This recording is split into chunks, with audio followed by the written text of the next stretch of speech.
All right. After the timeline, we're going to find the birth records page and then this photo family tree. And again, you always need to be thinking about working on your books in these 2-page spreads because when somebody's reading your book, this is going to be the page that's on the left side and this is going to be the page that's on the right side.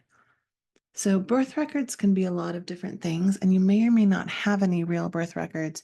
You might not have any photos on the when I don't have actual records, sometimes I like to use a photo of a map showing the location where they were born, a photo of the place where they were born, or sometimes I'll use a baby photo.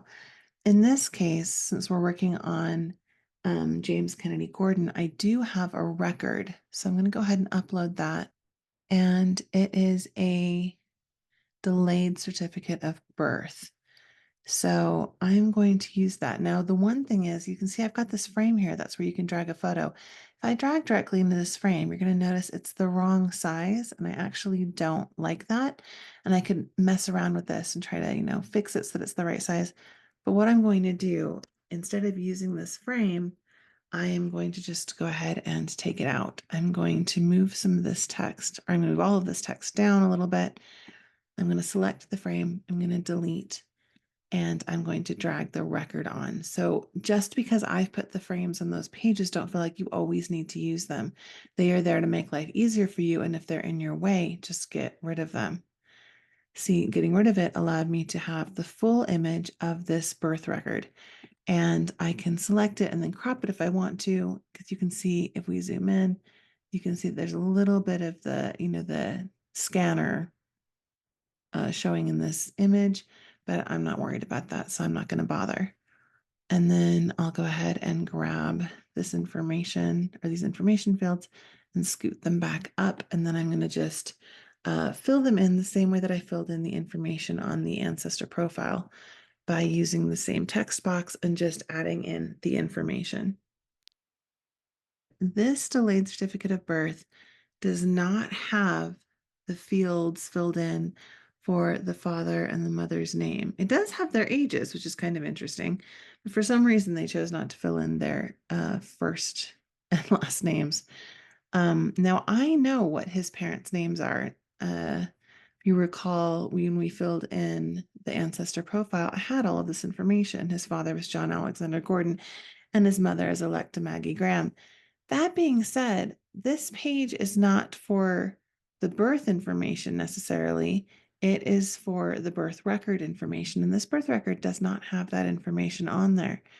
So I'm actually not going to include it because it's not on this record.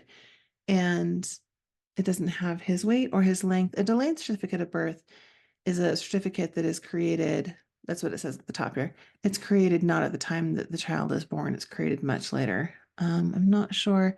This one you can kind of see. This was created in March 28th, 1946. And I'm not sure what he needed this for. It's possible he needed it for some, federal reason, record keeping reason where he needed a birth certificate, but he was born before birth certificates were the norm. So they gave him this delayed certificate of birth and just didn't fill it out all the way. Anyway, I don't have this information. I could choose to delete these, but I don't have anything else that I want to put there. So I'm just going to go ahead and leave them. I also don't have any infant photos of him, which would be a fun thing to put here. Maybe using a frame and make a little circle. I don't have any. And I don't need to do anything with the index number because it's already filled in. Now, the opposite page in this spread is this photo family tree page. And the reason that I put the photo family tree page after the birth records was so that you could include the family tree that they were born into. So this would be their parents and then themselves and their siblings. You could even change this and have it say parents and siblings. Because again, these pages are supposed to work for you. Do not feel like you need to keep them titled whatever I kept them. I'm going to undo that just so that we know this is the photo family tree, but you could, of course, change that if you want to. Here, I'm not going to pull from that record. This is where I'm just pulling from the information that I've gathered, and I'm going to add in photos of each person, their name, and their year of birth. Personally, if I can, I like to use a group photo and then sort of zoom into each individual person because I think it's nice to be able to see ages in relation to each other. And you can do that when you use a group photo. So we've got this group photo that we uploaded earlier. I'm going to drag that over. And of course, that's way too small. And I just need it to be a picture of his father. So I'm going to double click on it.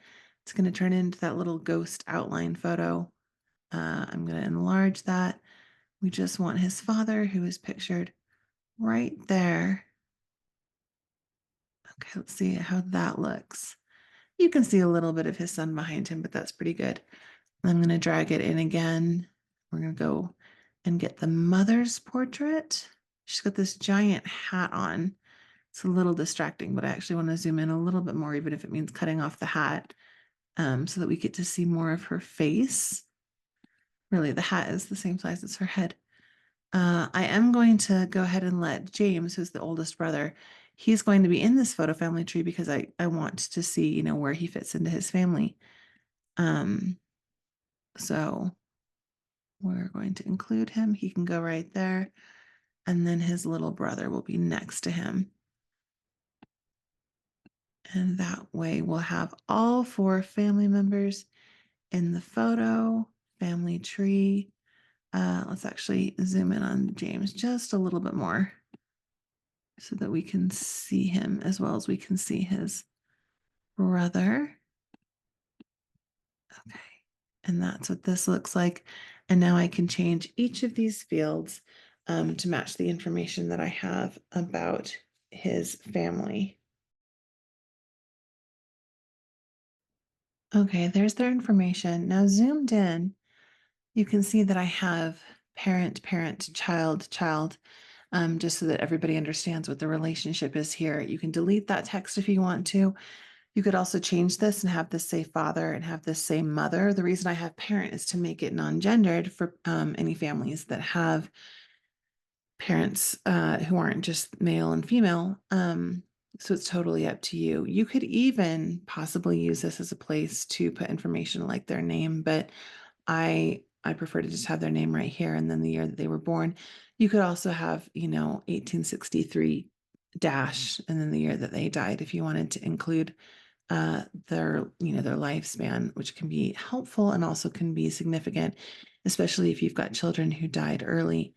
Now, there were only 4 people in this immediate family, and you can see there's quite a few other spaces here. So, so how do we want to deal with that? Well, we could leave it as it is, and then it's very clear to see that this family had 2 children. We could also delete some of these and make some space. Let's do that. Let's just delete these ones. And now you can see there's a half page. I could delete these over here if I wanted to. I'm actually fine to leave those, but I am going to bring this family photo in. I am going to go ahead and crop this down. I double clicked on it and it opened the cropping tool. Let's see, do I want to include? I'm going to, you know what I'm going to do? I'm going to include the whole scan, which shows the original matting that the printer put on there.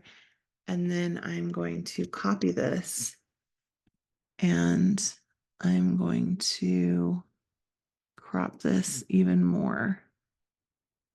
Now, this is a little repetitive because, we've already seen this photo a few times up here, and now we've got it here, and now we have it here. But I actually like this because this shows us, some more information, but then this is a better view of them together as a family. And that is what I would do with the photo family tree page. And then when we actually saw it in the book, you'd have the birth records information here and then the photo family tree on this side.